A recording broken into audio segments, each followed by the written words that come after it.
Good morning students, today's class for class 11th linear inequalities हम कर रहे हैं एक्सरसाइज 6.3। टॉपिक जो है इसमें 14 और 15 फर्स्ट 13 क्वेश्चंस हम कर चुके हैं। आज जो हम करेंगे in this lecture question number 14 और 15 करेंगे। क्या है जी? Solve the following system of inequalities. आपकी एक्सरसाइज एनसीईआरटी का है, बहुत ही इंपॉर्टेंट क्वेश्चन है एग्जामिनेशन पॉइंट ऑफ व्यू से। तो इन दो क्वेश्चंस के आने के चांसेस 90% अबव रहते हैं। ठीक है, तो ये दो क्वेश्चन बहुत इंपॉर्टेंट है आपके लिए। क्वेश्चन क्या है? 14th क्वेश्चन, 3x + 2y ≤ 150 एक इक्वेशन दूसरी और तीसरी, और साथ में ये दो हैं। इनको ना नॉन नेगेटिव कंस्ट्रेंट्स भी कहते हैं कि कोई भी एक्चुअली जो ये हम ग्राफ बना रहे हैं ना, ये बिजनेस पर्पज से काम आता है। तो नेक्स्ट ईयर आप जो है लीनियर प्रोग्रामिंग करेंगे तो उसी का ये एक्चुअली पार्ट है। ठीक है, और लीनियर प्रोग्रामिंग जो है हम बिजनेस करने के लिए करते हैं। तो कोई भी बिजनेस जीरो से स्टार्ट होता है तो नेगेटिव तो नहीं जाएगा ना। ठीक है, तो इसलिए हम इसको नॉन नेगेटिव कंस्ट्रेंट्स कहते हैं। और ये तो आपको कोई भी बिजनेस शुरू करेंगे तो ये रहेगा। दैट्स वाई जो ग्राफ भी है मैंने वो फर्स्ट क्वाड्रेंट में प्रेफरली बनाया। रीजन कि जो एक्स एक्सिस एक्स भी ग्रेटर देन 0 है तो ऊपर की साइड हो गया, ये right side. Y greater than 0 है ऊपर की साइड में। तो फर्स्ट क्वाड्रेंट जो है वो हमारा कॉमन पोर्शन आता है। तो मैक्सिमम हमें जो शेडेड पोर्शन मिलेगा उसके चांसेस जो है वो सबसे ज्यादा फर्स्ट क्वाड्रेंट में है। ठीक, तो दैट्स वाई जो है हमने ग्राफ को भी इसी तरह से किया। नाउ क्वेश्चन स्टार्ट करते हैं हम। क्वेश्चन नंबर 14 क्या है? 3x + 2y ≤ 150 ये हमारी इक्वेशन है। हमारे पास जो है ये इक्वेशन में 3x + 2, just I have to check कि इक्वेशंस मैंने सही लिखी हैं। ठीक है, x + 2 और x तो 3x + 2y ≤ 150 और ये हमारी इक्वेशन है। तो इससे कोशिश हम करेंगे 10, 20, 30 वैल्यूज डालें जिससे कि हमारा जो आंसर है 150 के करीब रहे। तो 150 से हम लाइन की इक्वेशन बनाएंगे। x y, एक आप 10 डाल दीजिए। ठीक है, 10 30 120। ठीक है, 10 डालिए, फिर आप डालिए 20 डाल दीजिए। ठीक है, और 30 डाल दीजिए। जो भी मर्जी वैल्यूज, बड़ी बड़ी वैल्यूज डालिए, 10, 20, 30। इसलिए मैंने ग्राफ में भी देखिए 10, 20, 30 बनाया है। ठीक है, तो x की वैल्यू 30 डाली मैंने।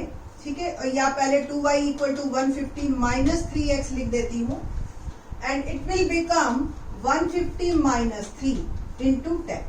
ठीक है, तो 150 - 30 2y, तो y क्या आ गया? 120/2 दैट इज 60।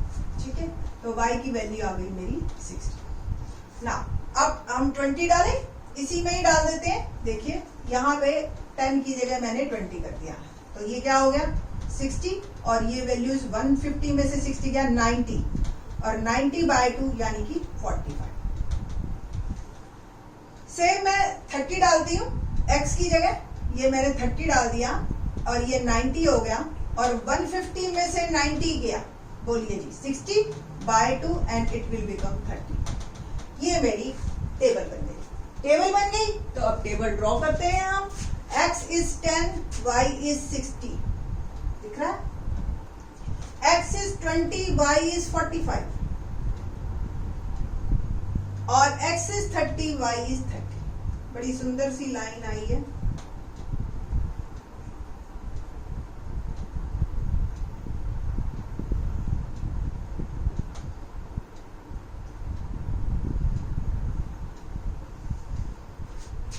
ये लाइन की इक्वेशन 3x + 2y ≤ 150, और अब हमने इसका शेड डिसाइड करना है।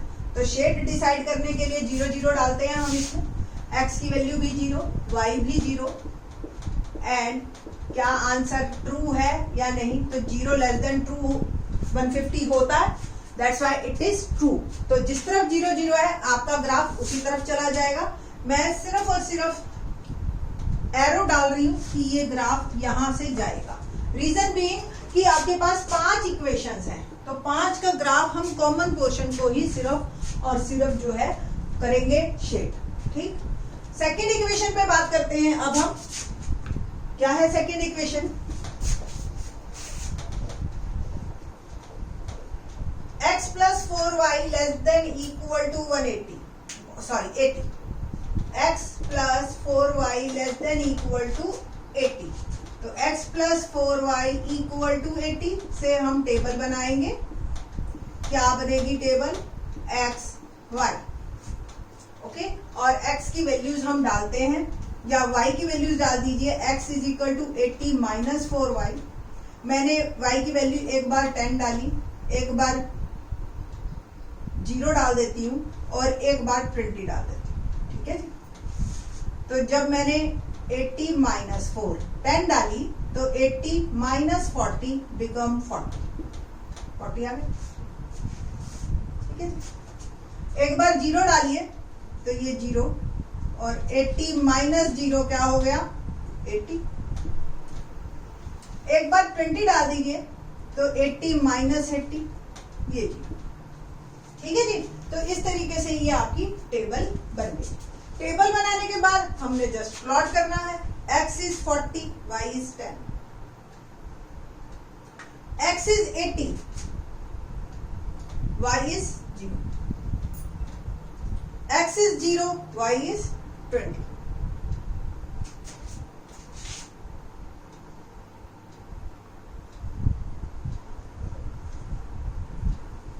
आपकी लाइन इस तरीके की जाएगी और x plus 4y less than equal to 80 ये मेरी इक्वेशन है। शेड पे बात करते हैं 0 0 डाल के। ठीक है जी। और ये पॉइंट्स आप चाहे नोट कर लीजिए। 10 और ये 60 हो गया था हमारा इसमें, और ये 20 और 45 था हमारा वैल्यूज, और ये 30 और 30 था, है ना। और इसमें हमारे ये था वैल्यू 0 20 पॉइंट्स लिखने हैं बेटा जी आपने। और 10 40 एंड 10 और ये 80 एंड 0 ये पॉइंट्स। ओके ना। अब शेड कैसे? सिंपल 0 0 डालिए आप। x की भी वैल्यू 0, y की भी value 0 and it will become, क्या ये लेस देन 80 है या नहीं है? तो ये लेस देन 80 है। तो जिस तरफ 0 0 है आपका ग्राफ उधर मूव कर जाएगा। ठीक है। और उधर से हम आ जाएगा ये ग्राफ। तो ये मेरा ग्राफ आ गया। Next equation, x is less than equal to 15। तो x is less than equal to 15 की वैल्यू, पहले तो x इज इक्वल टू 15 की लाइन दो तरीके से बताती हूँ मैं आपको, बहुत सिंपल है। x की वैल्यू 15 से पास ऑन होगी स्ट्रेट लाइन, ठीक है, और पैरेलल टू y एक्सिस। सिंपल सी बात है, x इज इक्वल टू, तो x को कट करेगी दूसरे के पैरेलल, ऐसे ऐसे याद कर लीजिए आप। ठीक है। और ये मेरी लाइन आ गई सीधी। ठीक है। नहीं तो आप इसकी टेबल बना लो, जिसको नहीं याद रहती ये बात, तो भाई x फिक्स है 15 है, y जो मर्जी लिखिए आप 0 20 10 और फिर प्लॉट कर लीजिए पॉइंट्स। अब लेस देन है, अगर लेस देन है तो आप लेफ्ट की तरफ चले जाइए, ग्रेटर देन है तो आप राइट की तरफ चले जाइए, सिंपल। तो ये हो गया आपका लेस देन और मेरा ग्राफ आ गया इधर। अब बात करते हैं हम नॉन नेगेटिव कंस्ट्रेंट्स की। नॉन नेगेटिव मतलब कि कंस्ट्रेंट मतलब ये इसके अंदर एक्स्ट्रा चीज है या ये रुकावट है, रुकावट कहते हैं एक्चुअली कंस्ट्रेंट्स मतलब। और नॉन नेगेटिव मतलब नेगेटिव नहीं हो सकती ये वैल्यूज। ठीक है। तो इनको हम कलेक्टिवली नॉन नेगेटिव कंस्ट्रेंट्स भी कहते हैं कि x भी ग्रेटर देन और इक्वल टू 0 होना चाहिए और y भी ग्रेटर देन और इक्वल टू 0 होना चाहिए। अगर x greater than equal to 0 है तो आप देख रहे हैं राइट में जाएंगे, और equation x is equal to 0 की ये होती है। तो x मैं जान करके रेड से लिख रही हूँ ताकि आपको क्लियर है। y एक्सिस को ही x इज इक्वल टू 0 की लाइन होती है, और ग्रेटर देन है तो आपने राइट में चले जाना है। ठीक है। सेम x एक्सिस की इक्वेशन जो होती है वो y इज इक्वल टू 0 होती है, और ग्रेटर देन है तो अपवर्ड जाना है आपने। तो कुल मिला के आप देखिए आपका ये देखो, ये और ये दो लाइनें ही आपको एक तो फिक्स करनी है कि इसी के बीच में रहो भाई। हमें पांचों की शेड देखनी है, ये ऊपर, ये नीचे और ये भी नीचे। तो कुल मिला के ये पोर्शन मेरा जो आता है, ये पोर्शन मेरा शेडेड पोर्शन है। ठीक है। तो यहां पे आपका आंसर कंप्लीट होता है, आप इसको शेड करेंगे। ठीक है। होप सो आपको अच्छा लगा होगा ये क्वेश्चन। नाउ क्वेश्चन नंबर 15 करते हैं। ठीक, तो क्वेश्चन नंबर 15 देखते हैं। Let's start. क्वेश्चन 15 क्या कहता है कि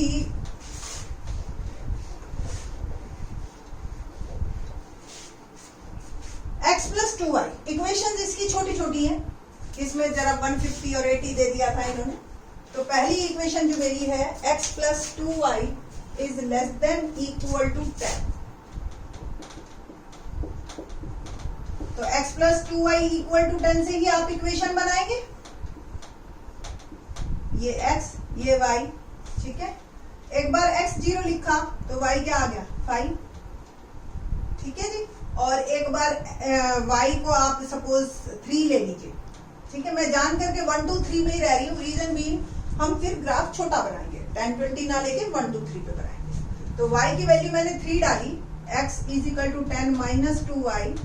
तो y की वैल्यू अगर मैं 3 डालती हूँ तो 10 माइनस 6 दैट बिकम 4। एक और वैल्यू अगर आपका दिल कर रहा है लिखने का तो आप 2 डाल लीजिए, x y की वैल्यू मैंने 2 डाली 4 और ये आ गया 6, ठीक है। ना ग्राफ बनाते हैं हम इसका।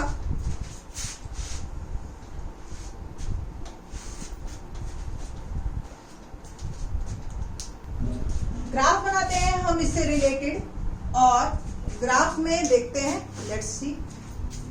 मैंने आपको बताया था कि ग्राफ जो है हम थोड़ा सा छोटा बनाएंगे इनका।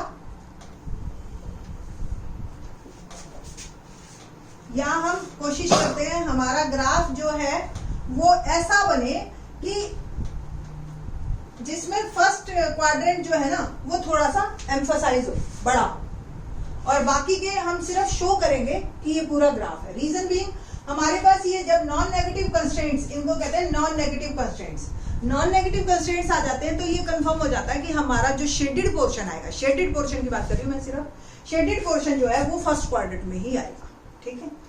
ठीक, तो सबसे पहले चाहे इसी की आज अब बात कर लेते हैं, उसके बाद इस लाइन को ड्रॉ करेंगे हम। x इज ग्रेटर देन और इक्वल टू 0। x इज, पहले तो x इज इक्वल टू 0 की लाइन हमेशा y एक्सिस होती है, और ग्रेटर देन आपको पता है राइट साइड में ग्रेटर, तो इसका जो शेड डलेगी वो हमारी डलेगी राइट साइड पे, यानी कि ग्राफ जो है आपका इन्हीं दो में रहेगा आप, क्योंकि पांचों का जो कॉमन आएगा वही आंसर है, ठीक है। तो हमने यहां लिख दिया ग्रेटर देन, ओके। नेक्स्ट अगला y is greater than 0, y is greater than 0 यानी कि y पॉजिटिव, और ये जो x एक्सिस की लाइन है ये हमारी y इज इक्वल टू 0 की लाइन होती है, और ग्रेटर देन का मतलब आपको अपवर्ड रहना है, यानी कि ग्राफ आ गया ऊपर। तो अब कुल मिला के अगर दोनों का कॉमन पोर्शन ढूंढे तो फर्स्ट क्वाड्रेंट ही रह गया, है ना। तो आंसर जो है हमारा फर्स्ट क्वाड्रेंट में ही आएगा, पहली बात। इसलिए मैंने इसको ज्यादा बड़ा किया, बाकियों को छोटा छोटा दिखा दिया ना। अब मैं इस साइड पे ही आपको, क्योंकि हमारे नंबर 1 2 3 पे ही चल रहे हैं, तो 1 2 3 4 5 6 सेम 1 2 3 4 5 6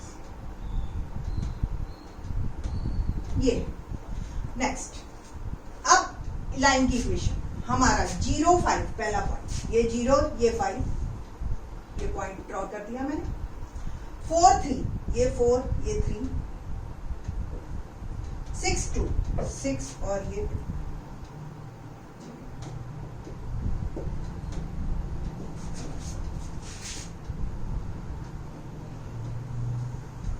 ये मेरी लाइन आ गई, ओके। और इसको मैंने कह लिख दिया x plus 2y less than equal to 10। अब लेस देन इक्वल टू 10 से हम डिसाइड करेंगे कि हमारा ग्राफ किधर जाएगा। सिंपल, ओरिजिन से नहीं पास हो रहा है तो 0 0 ही पे पुट करके देखती हूँ। 0 प्लस 2 इंटू 0 इज 10, तो लेस देन 10 है ट्रू, तो ट्रू है, तो जिस तरफ 0 0 आपका ग्राफ उधर चला जाएगा। इट मीन्स मेरा जो ग्राफ है वो इस साइड रहेगा, okay. Next line, next line के लिए अब हम करते हैं ड्रॉ।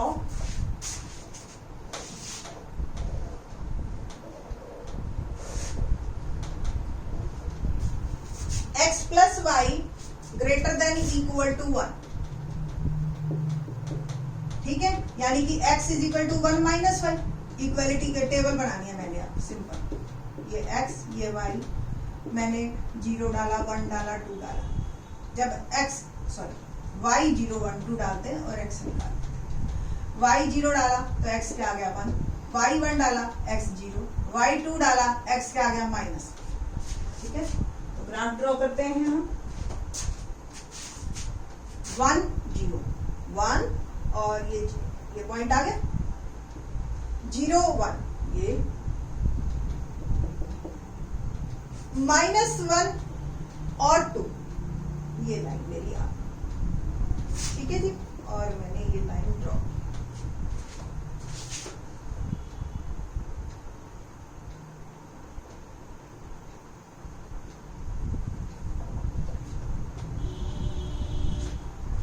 ठीक, अब हमने ये देखना है कि ग्राफ जा किधर रहा है, इधर या इधर।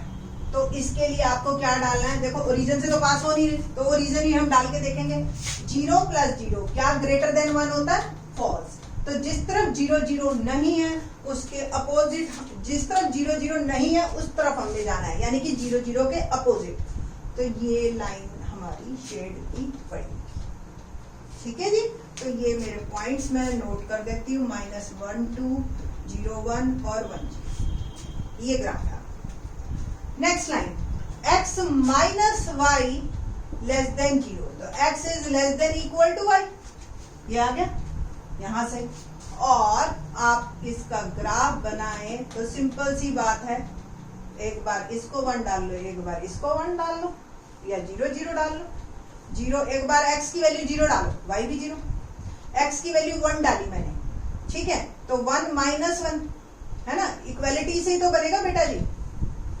x - y 0, तो x 1 y भी 1, x 2 तो y भी 2, यही आएगा ना, x = y।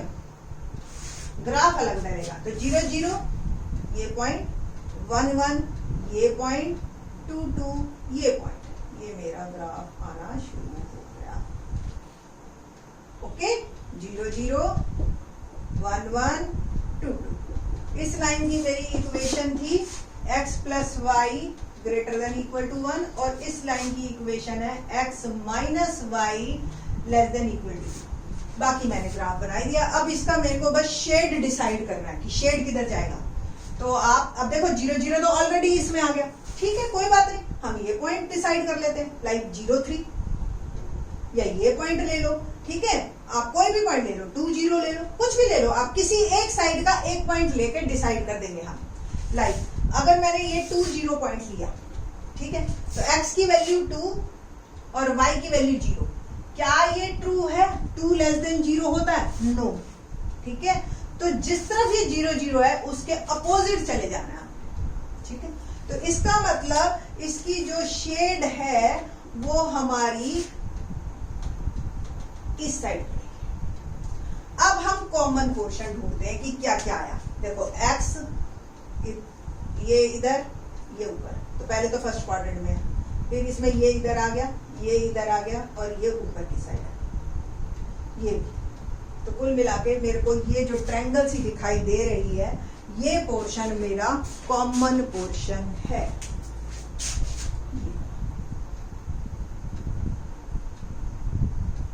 मेरे को 5 चीजें देखनी है।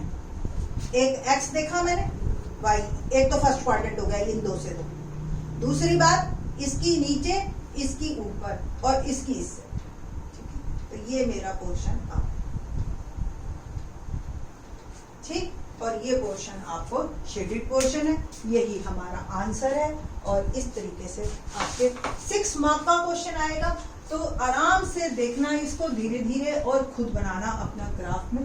अपने आप कोई जरूरी नहीं मेरी वाली वैल्यूज लीजिए, आप कोई और वैल्यूज लेकर ग्राफ बनाइए। 11th क्लास में सो मैनी जो है आपके पास पॉसिबिलिटीज होती हैं, और बच्चे जो 11th में मैथ लेते हैं ऑब्वियस वो इंटेलिजेंट तो होते ही हैं।